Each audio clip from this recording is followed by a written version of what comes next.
Hello everyone, I am Nidhi. Today we will start with the introduction of an operating system. These are the points which we are going to discuss in this video. First is, what is an operating system?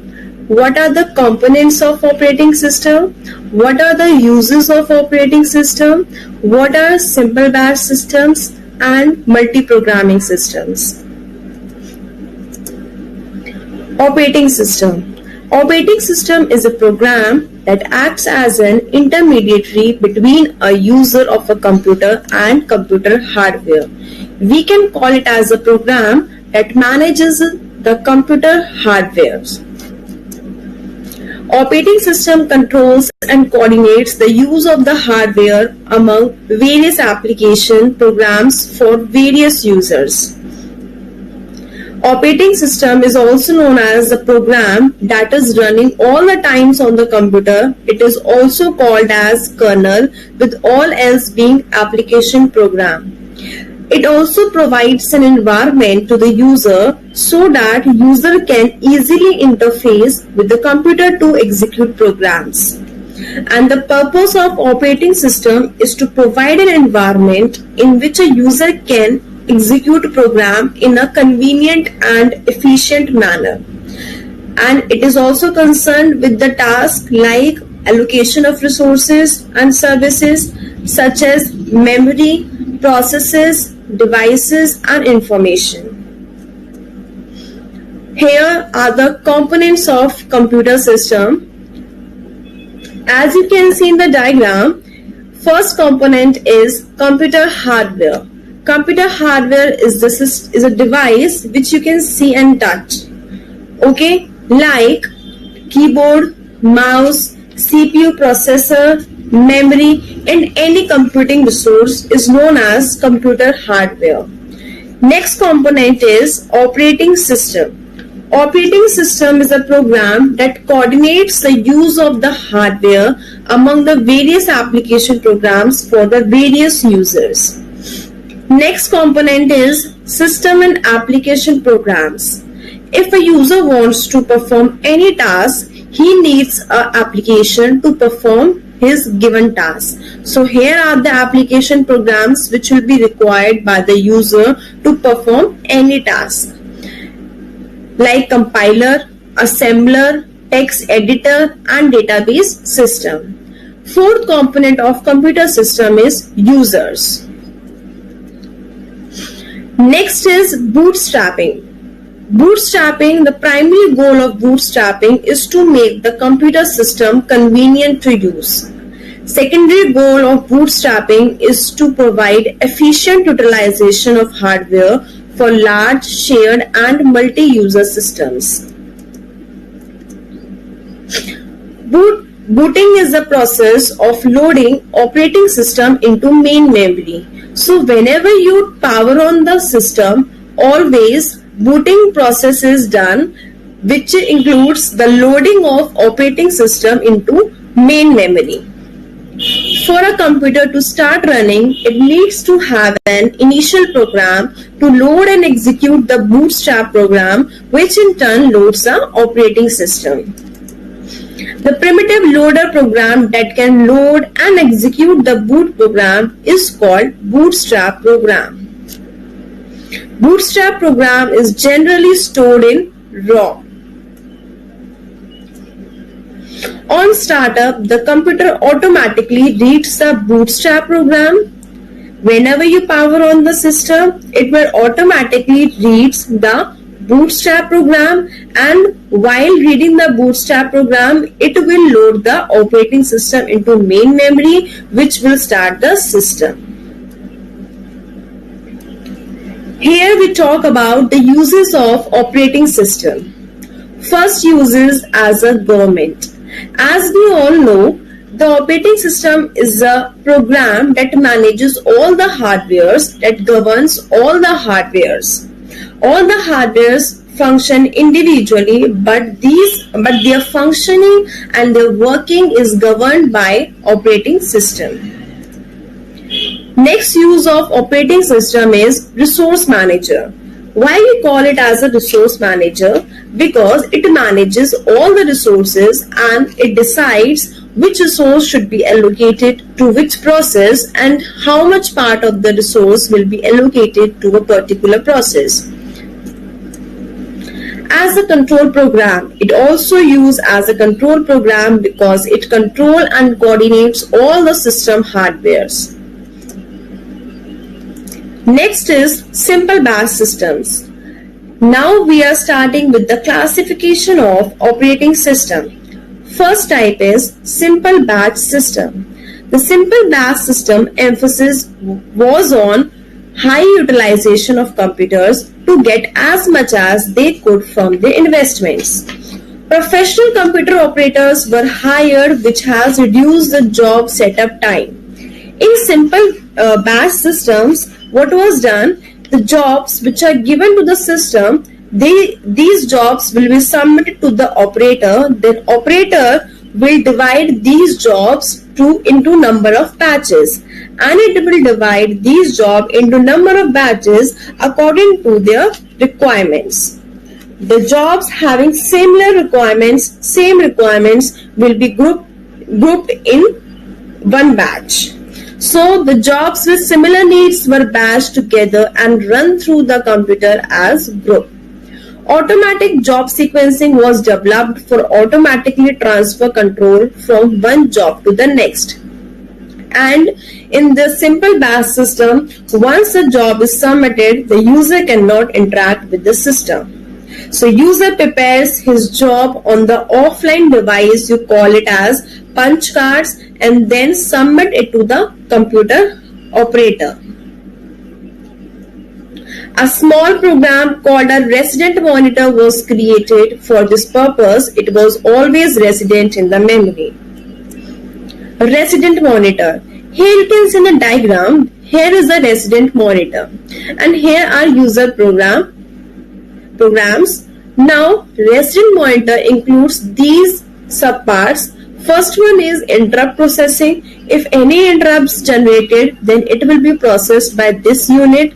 Device drivers. These are drivers which will be used by different devices. Job sequencing. Control language interpreter. The resident monitor would automatically sequence from one program to another and from job to another. Control card interpreter was responsible for reading and carrying out the instruction on the cards at the point of execution.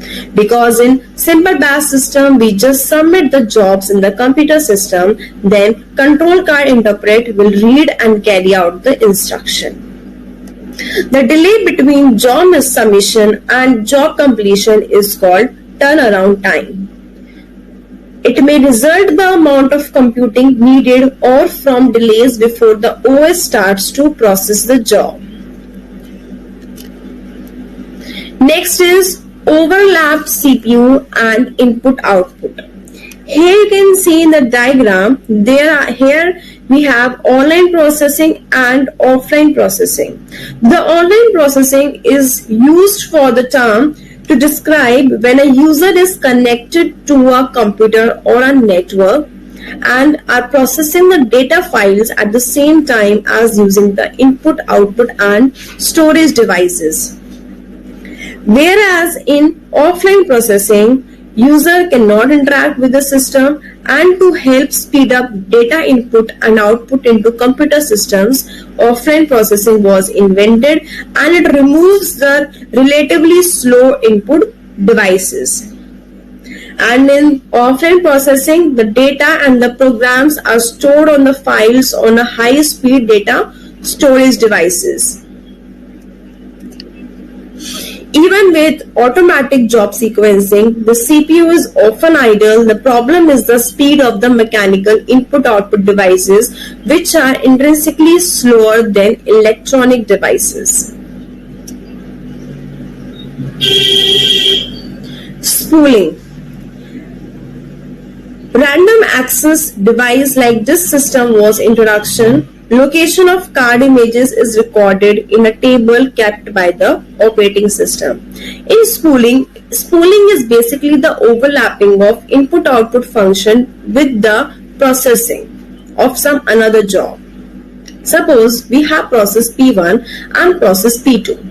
If process P1 has done its task using processor, now it needs an input output, then at that time the processor will be idle and the processor can be given to some another task. So at the same time P1 is doing its input output task and P2 is doing its execution using processor. That overlapping is called spooling. When the job is completed, the output is actually printed. This form of processing is called spooling.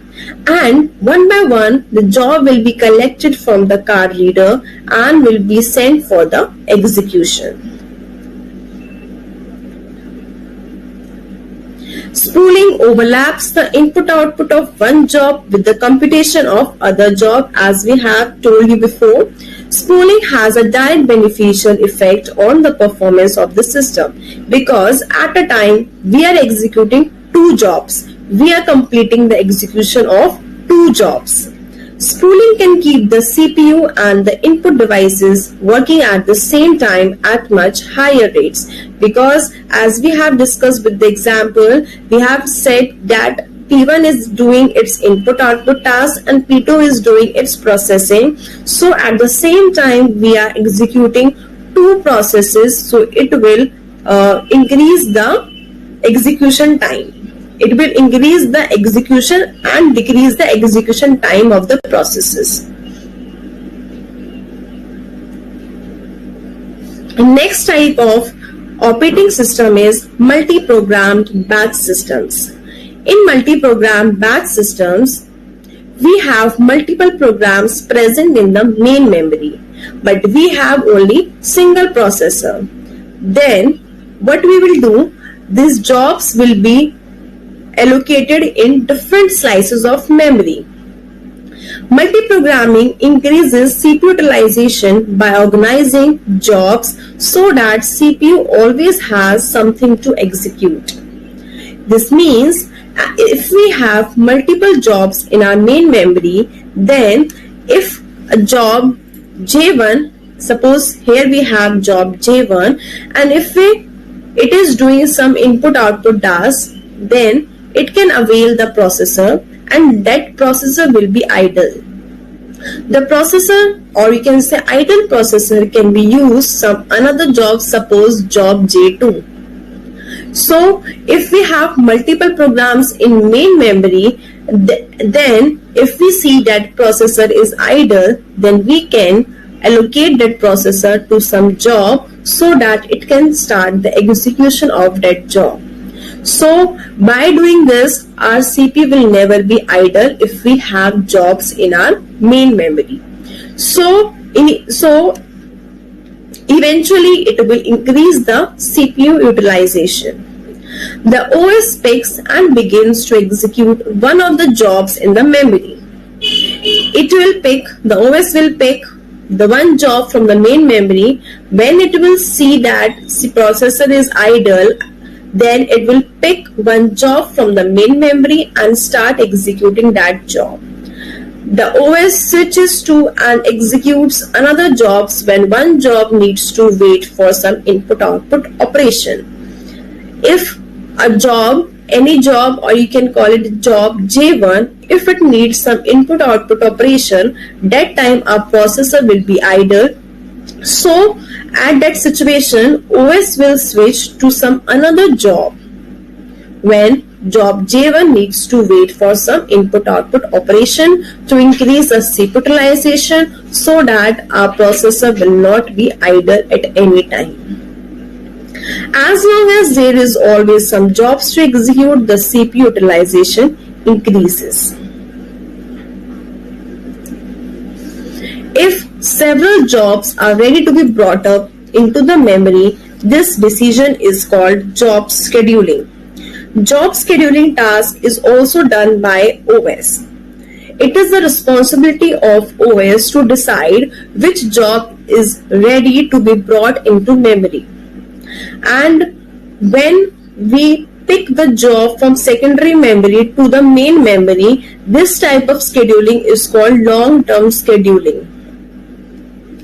In addition, if several jobs are ready to run at the same time, the system must choose among them. This decision is CPU scheduling. This means if we have multiple programs, multiple jobs in the main memory, so from these multiple jobs, we will have to select one job that is ready for the execution, and we will allocate this processor to that job. This type of decision, and this decision is called CPU scheduling.